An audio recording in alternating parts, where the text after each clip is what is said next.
दुनिया में आए हुए 100 दिन पूरे हो चुके हैं, लेकिन अब तक इसका कोई भी इलाज नहीं खोजा जा सका है। हालांकि दुनिया भर में इस पर रिसर्च जरूर जारी है। रिसर्च में इतना साफ हो चुका है कि मलेरिया की दवा इस पर असर करती है। दुनिया भर में फिलहाल इसका इलाज हाइड्रोक्सी क्लोरोक्विन से किया जा रहा है, लेकिन अभी भी दुनिया भर में इस पर रिसर्च जारी है। आज इसी मुद्दे पर चर्चा करने के लिए हमारे पास देश के जाने माने डॉक्टर्स का पैनल है। सबसे पहले उनसे ही समझ लेते हैं कि अभी कोरोना जैसे वायरस से निपटने के लिए कितने दिन और लगने वाले हैं, उनका इलाज संभव भी है या फिर नहीं है। देखिए, 3 डॉक्टर हमारे साथ इस वक्त जुड़ रहे हैं। डॉक्टर नरेंद्र सैनी का इलाज हाइड्रोक्सी क्लोरोक्विन से किया जा रहा है, लेकिन अभी भी दुनिया भर में इस पर रिसर्च जारी है। आज इसी मुद्दे पर चर्चा करने के लिए हमारे पास देश के जाने माने डॉक्टर्स का पैनल है। सबसे पहले उनसे ही समझ लेते हैं कि अभी कोरोना जैसे वायरस से निपटने के लिए कितने दिन और लगने वाले हैं, उनका इलाज संभव भी है या फिर नहीं है। देखिए, 3 डॉक्टर हमारे साथ इस वक्त जुड़ रहे हैं। Doctor Narendra Saini IMA, doctor GS Arora NTS से ये है, इसके अलावा doctor PS Narang max hospital से जुड़े हुए हैं। नारंग जी, सबसे पहले आपके साथ ही शुरुआत करते हैं। हमने देखा है कि किस तरह से जो विश्व महाशक्ति अमेरिका है उसको भी मलेरिया की ये दवा भारत से मांगना पड़ा। सख्त मिजाज से जब मिल गई तो उसके बाद दोस्ताना व्यवहार भी उसने जताया। आम लोग भी अब ये तो समझ रहे हैं कि अगर अमेरिका जैसा देश भी हमारे सामने हाथ फैला रहा है एक दवाई के लिए, तो कुछ तो उसमें जरूर होगा। अगर डॉक्टरी भाषा में हम यहाँ पर समझना चाहें, क्या ये मान करके चलें कि भारत जो कि सबसे ज्यादा बनाता है मलेरिया की इस दवाई को, वहां कोरोना का अटैक वैसा नहीं होगा क्योंकि हमारे पास पर्याप्त मात्रा में दवाई और इससे इलाज भी हो जाएगा?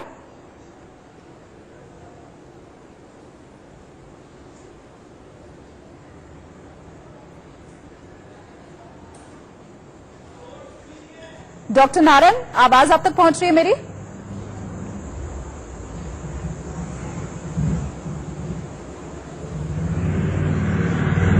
चलिए, शायद कुछ तकनीकी दिक्कत है और इसीलिए डॉक्टर नारंग तक आवाज नहीं पहुंच रही है। लेकिन इसी बीच मैं डॉक्टर सैनी आपका रुख कर लेती हूँ। सवाल यही मेरा आपसे है कि जब विश्व की महाशक्ति भी हमारे आगे हाथ फैला रही है एक दवाई के लिए, क्योंकि वो जानती है कि इसका सबसे बड़ा उत्पादक देश भारत ही है, तो क्या हम ये माने कि हमारी तैयारी पूरी है? इसके अलावा क्या मलेरियाई दवा है कोरोना की, ये मान लिया जाए?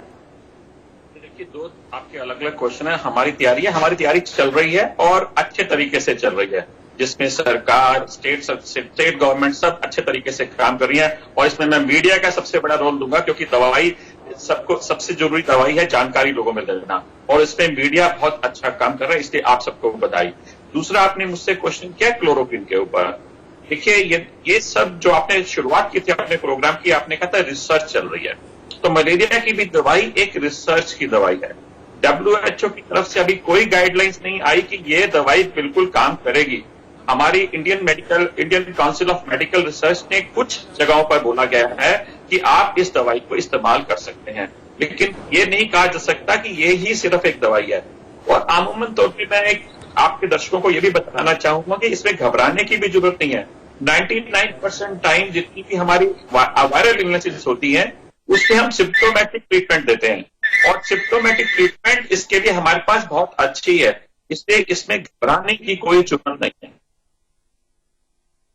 घबराने की कोई जरूरत नहीं है। इसके अलावा डॉक्टर अरोड़ा, रुख मैं आपका करूंगी क्योंकि मुझे याद है कि कुछ रोज पहले, मेरे ख्याल से तकरीबन 5-6 दिन पहले, मैंने देखा था कि 2 ग्राफ बड़ी तेज वायरल हो रहे थे सोशल मीडिया के ऊपर।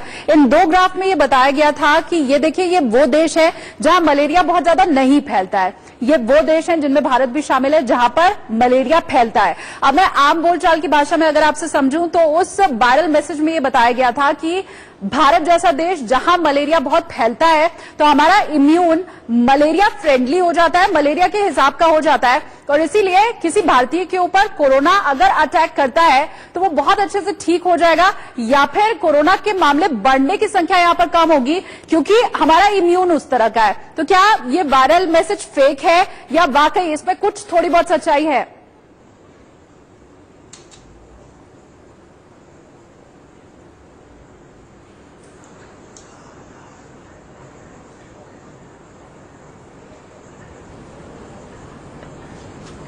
डॉक्टर अरोड़ा, आप मुझे सुन पा रहे हैं क्या? कुछ टेक्निकल इशू मुझे लग रहा है। डॉक्टर सैनी, आप मुझे सुन पा रहे हैं क्या? जी, मैं इसमें फिर से यही कहूंगा कि जो मलेरिया, ये अभी तक हमारे सिर्फ एक स्टैटिस्टिक्स है, लेकिन इसके बेसिस पे ये नहीं कहा जा सकता कि यस, जिनको मलेरिया हो रहा है उनको ये कोरोना वायरस नहीं होगा। इसको कहना अभी बिल्कुल, ये मैं कहूंगा कि बहुत जल्दी होगा और इसका अभी कोई अस्तित्व नहीं है। अभी बहुत स्टडीज चाहिए, क्योंकि ये कोरोना वायरस एकदम नया वायरस है, पुरानी नहीं आई ऐसी कोई वायरस की जिसके बारे में हमें कोई जानकारी हो। आपने बिल्कुल सही शुरुआत में कहा कि अभी 3 या 4 महीने 100 दिन हुए इस बुखार को आए हुए, और ये वायरस भी एकदम नया है। इसके बारे में अभी भी ऐसी कोई धारणा नहीं बनाई जा सकती कि जिनको मलेरिया हो चुका है या जो देश जहां पे मलेरिया ज्यादा होता है, वहां क्लोरोक्विन इस्तेमाल होती है, तो हम ये कह दें कि वहां पर ये कोरोना वायरस नहीं होगा। ऐसा धारणा बनाना बिल्कुल गलत होगा। ठीक है। इसके अलावा डॉक्टर नारंग, क्योंकि कल से एक और रिपोर्ट हमारे पास सामने आ रही है, वो ये है कि 1 मार्च को इटली जिस जगह पर था, 1 अप्रैल को भारत भी ठीक उसी जगह पर था। महीना सिर्फ बदल गया, लेकिन इस मुगालते में हम ना रहे कि हम इटली जैसी स्थिति पर नहीं पहुंच पाएंगे, क्योंकि जो बढ़ने का आंकड़ा है, जो ग्राफ है, वो इटली का और भारत का लगभग एक जैसा है। अब मुझे ये बताएं, क्योंकि आम लोग हमारे यहाँ जो है वो ये सोच रहे हैं कि भाई अब देखो गर्मी बढ़नी शुरू हो चुकी है, तो इसलिए कोरोना नहीं फैलेगा, कोरोना का जो वायरस है वो बहुत ज्यादा सर्वाइव नहीं कर पाएगा, मलेरिया की दवा है हमारे पास। इसके अलावा जैसा इसके पहले मेरा सवाल था कि इम्यून हमारा उस तरह से स्ट्रांग है, तो इन तमाम बातों को अगर मैं क्लब करके देखूं तो शायद यही वजह है कि लॉकडाउन को लोग उतना सीरियसली ले नहीं रहे हैं। क्या ये जो तमाम लोगों के मन में बातें बैठी हुई है, ये महज भ्रांतियां हैं? इटली और भारत का ये जो 1 महीने का ग्राफ जिसके बारे में मैंने अभी जिक्र किया, उससे तुलना करते हुए अगर हम समझने की कोशिश करें तो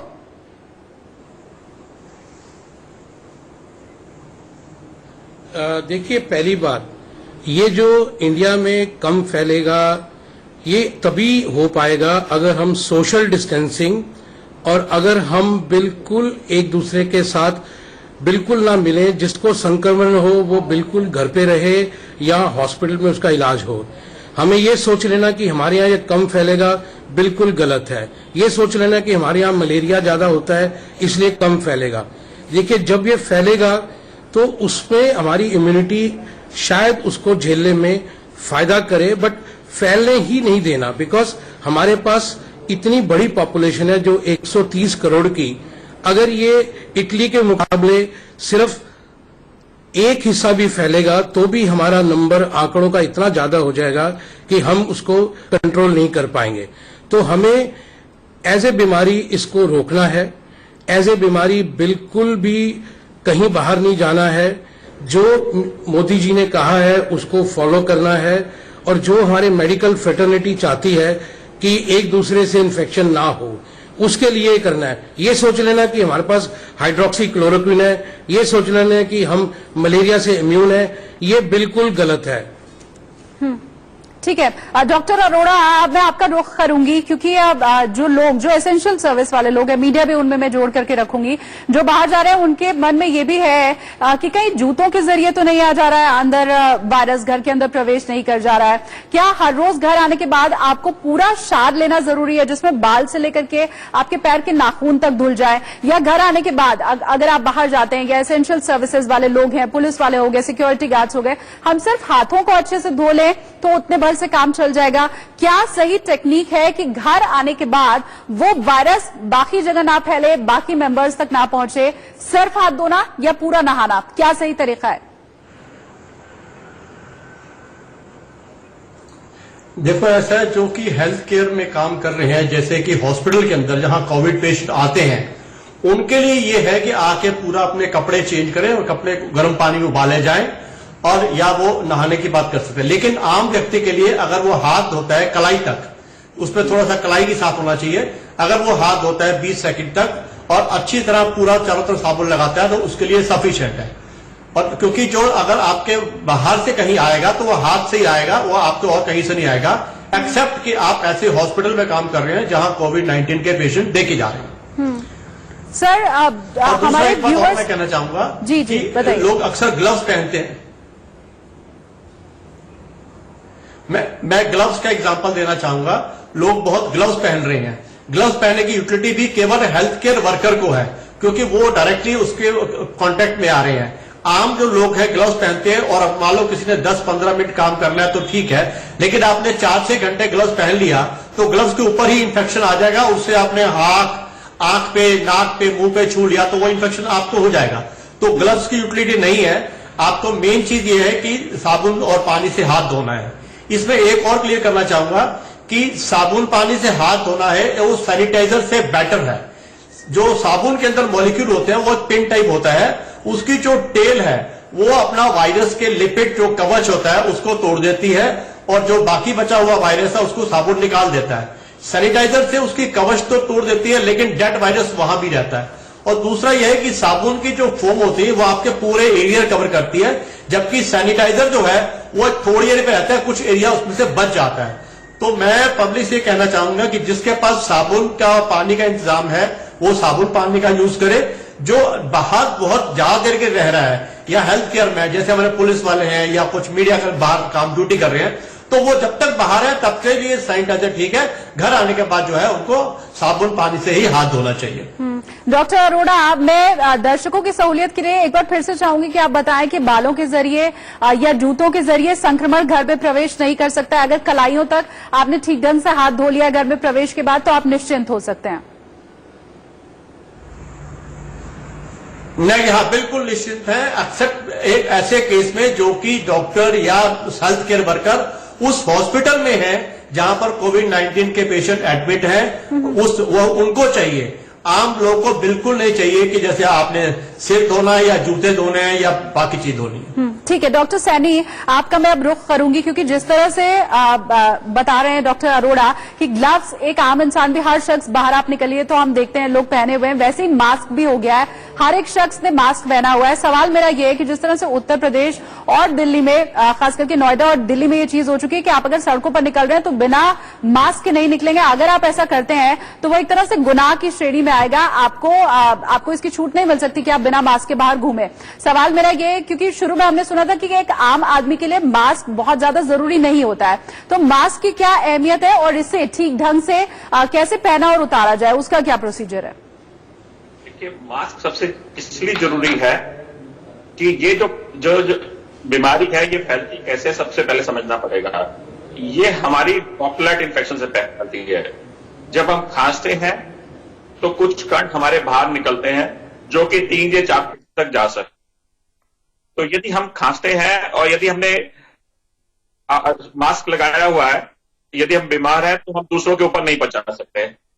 दूसरा, यदि आम आदमी यदि उसको पहन रहा है उसको, तो उसके पास भी ये नहीं आएंगे, क्योंकि एक मास्क जो है एक लेयर बन जाती है सामने जो कि रोकती है उस वायरस को अंदर आने के लिए, हमारे अंदर आने के। इसलिए हमें जरूरी है कि अब जब सरकार ने ये बोला है कि हमें मास्क पहनना है तो हमें मास्क पहनना चाहिए। ध्यान रखना चाहिए मास्क रखते हुए कि बार बार उसको बाहर से हाथों से नहीं लगाएं, क्योंकि ये बार बार जब हम हाथों से उसको यूज करते हैं, जैसे मैंने पहना ये मास्क है, मास्क को पहनने का सबसे अच्छा तरीका ये है कि आपने ये मास्क पहना, ये मास्क आपके नाक को भी कवर करना चाहिए और आपके मुंह को भी कवर करना चाहिए। ये देखा गया है कि अक्सर जो लोग क्या करते हैं, इस तरीके से नाक इस तरीके से पहन लेते हैं, तो इसका कोई फायदा नहीं है, क्योंकि ये जो कीटाणु है हमारे मुंह से, नाक से या आंखों के द्वारा आता है या इसी से बाहर जाएगा, खांसी से बाहर जाएगा। तो यदि हमने इन दोनों को कवर नहीं किया तो ना तो हम किसी दूसरे को प्रोटेक्ट कर रहे हैं, ना खुद अपने आप को प्रोटेक्ट कर रहे हैं। और जब भी आप उतारें इसको तो अपने हाथों को जरूर सैनिटाइज करें या हैंड वॉश करें, यह भी बहुत जरूरी है। जिस तरीके से जैसे मैंने इसको उतारा तो मेरे पास हैंड सैनिटाइजर है, अच्छा होगा। जैसे डॉक्टर साहब ने भी बोला, मैं भी यही बोलूंगा, हैंड वॉशिंग साबुन और पानी से सबसे अच्छी चीज है।